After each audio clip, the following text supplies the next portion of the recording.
So we started IWConnect 20 years ago. It wasn't really IWConnect. It was Intersoft Consulting, and then went to Interworks, and we rebranded to IWConnect. To be honest, 20 years ago, we really had no clue where we are headed.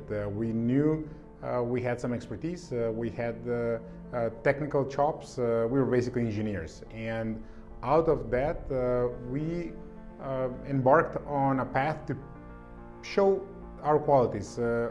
We didn't really focus whether we are consultants or not. We were just consultants. We did that naturally.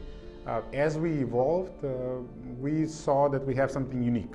One, we had the knowledge, the engineering knowledge, so we were true engineers with huge curiosity, interest in everything, interest in technology, interest in learning new stuff. But we also noticed that we have some special quality, which I always say, number two quality is we are truly engaged with the customer. We know what the customer is looking for. We become their greatest asset, and we consult them so that they truly win in the marketplace. We understand their business, we become their greatest advisors, and we consult them in order for them to really keep winning in the marketplace. How have things evolved? Well, we started doing that more intentionally. Rather than just being engineers, now we're looking for great engineers who can actually explain how the technology is going to make an impact for a business. So from that perspective, I think we've evolved as people. We've evolved as an organization for sure, but we primarily evolved as people, and we have become true consultants and are now attracting consultants as well. So the main difference, I would say, is from pure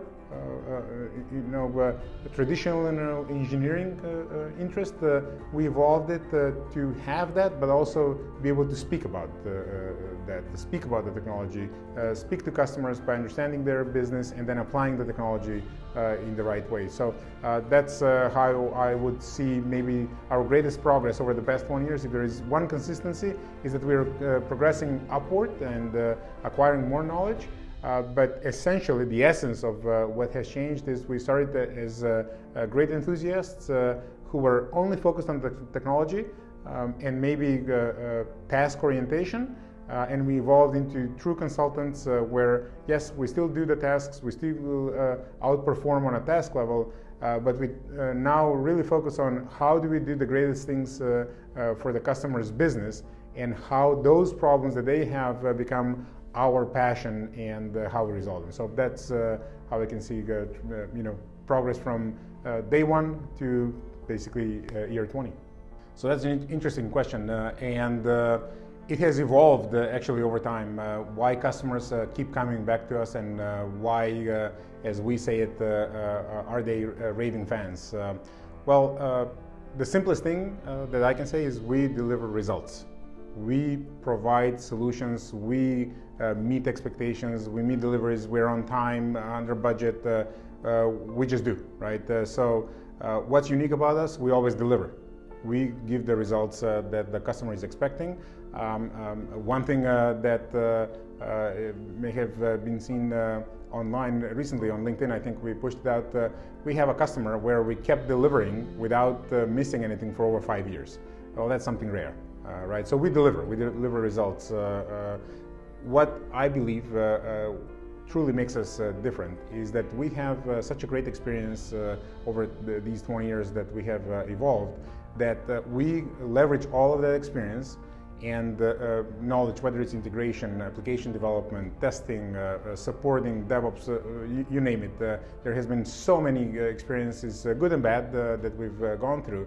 But what makes us unique is that we take that knowledge, and as great engineers, we combine that with the ability to be nimble while having the knowledge of a big five consultant. So we can go into the largest companies in the world. We can go and talk to them as if we have been doing their business for decades.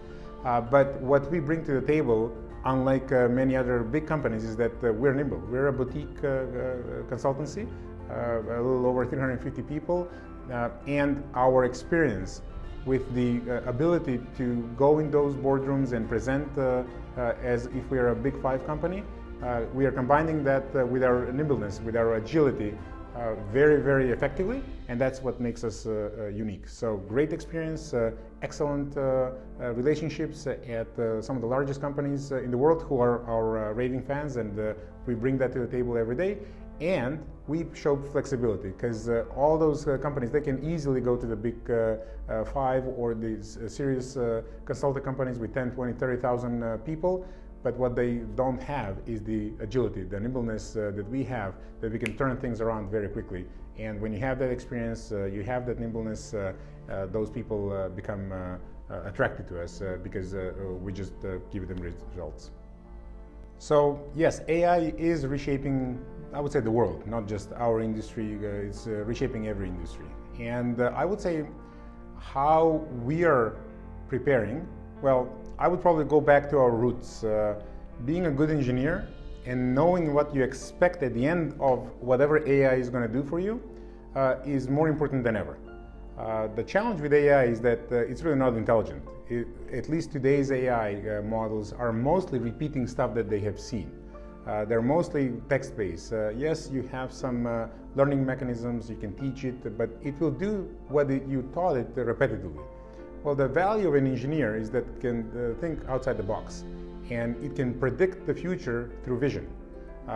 AI still can't do that, and how we prepare is truly teaching our team, one, how to articulate the desire, that vision that they're trying to build through proper prompt engineering, through describing what's actually expected, and number two, teaching them that the root of every AI model, or most of the AI models that are readily available right now, is built on stuff that has already been seen. So we always want to keep advancing, keep learning, keep innovating from an engineering perspective, so that you can keep advancing your solutions based on whatever you're really trying to build. So as a company, what we do internally as well as what we do with the customers is really trying to be that innovation hub for whatever is coming, whatever industry we're trying to target, while at the same time realizing that some things are obviously now available to us from an AI perspective that we can leverage and become more efficient. So if we identify efficiencies, of course, we will use them whenever possible. But more important is validate that the results you get from an AI model is what you expected. The challenge is knowing what to expect. And that's really where we're focusing, where we are trying to invest most of our energy, and where we are directing our people. And then lastly, wrapping all that together, when you have an actual model that you're trying to leverage, you got to give it the right prompts. You got to tell it what you really want. If you can't really articulate what you're trying to do, you know, the show's over. You're going to get garbage, and the old saying goes, garbage in, garbage out. Well, with AI, that's more true than ever. So for us, that's the priority. AI will be here, and it's going to evolve over the next few decades tremendously. Yes, we are at its infancy right now, but to prepare, the best way to do it is become better at what you do than ever, and then leverage AI as tool set that you can use to create efficiencies or give you enhancements in what you were going to do anyway. So that's how I would put it.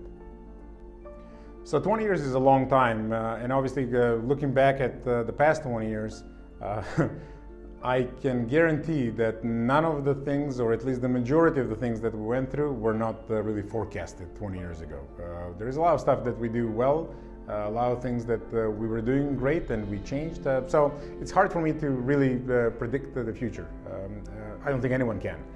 But I guarantee you one thing, how we move forward is by improving the things we know and being cognizant of the things that will either not exist or will change. So we are certainly analyzing the industries. We are looking at where the current technology and the technology that's being built for the next at least 5 years, how they will shape the nature of the industries.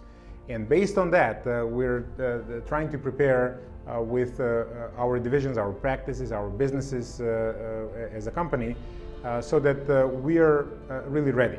So what does that really mean? Well, there are some certain core technologies that I don't think are ever going to change, right? Our Java, .NET practices, they're really not going to change. Yes, they will be augmented, they will be improved, but application development will stand, albeit it will be done much faster. But with sophistication on the engineering side, as I mentioned earlier, we'll just be more ready to build applications, solid applications. Significant effort will be given to security and conformity to standards and availability of the information to only those that really need it. But we'll certainly have application development.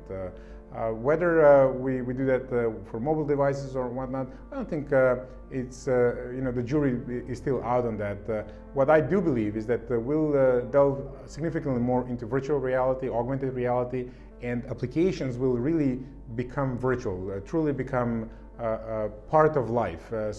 We're creating virtual boardrooms, we're creating virtual meetings, virtual things where we're getting additional assistance as applications, as avatars who are helping us become better. So I think that will improve significantly over the next few years and certainly over the next decade. What I think will be necessary to really warrant that is, one, where we put that stuff. Where is it going to run? What cloud? Under what standards? How will it be managed? All of that will, I think, become a huge necessity for our, at least when I look internally, for our DevOps practices, support practices, security, etc.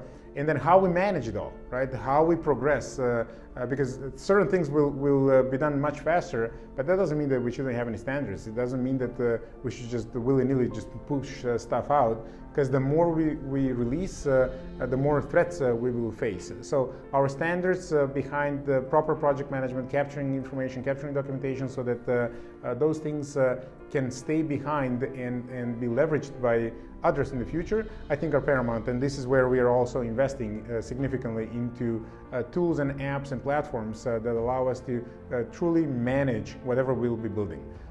Other than the infrastructure side and the support, I think will be more important than ever to truly be able to test the validity of whatever apps we build or whatever solutions, if it's integration or what have you. It will be really important for our testing capacity to be able to leverage AI and just sheer knowledge of what should be tested. And again, if we go back to what I said earlier about what kind of engineers we have, well, if you can foresee the future of what the vision is for a certain app, that gives you a unique position to truly test what the app should do. And from that perspective, I think our QA or testing division is really going to be paramount in truly identifying whether the app or the solution is valid for mass use or not. And leveraging technologies like AI is going to make us get there much faster. So we have plenty to learn, and I'm sure there will be many new things that allow us to become more efficient. Because with these advancements in AI, we'll just do more. We'll be able to proliferate those things that we were good at before. Now we'll just do it faster for more customers. And what that puts as pressure on the system behind the scenes is that it runs in a more flawless environment than ever, and the content of it, as well as how it behaves and how it works and the data that goes through, it has been truly tested.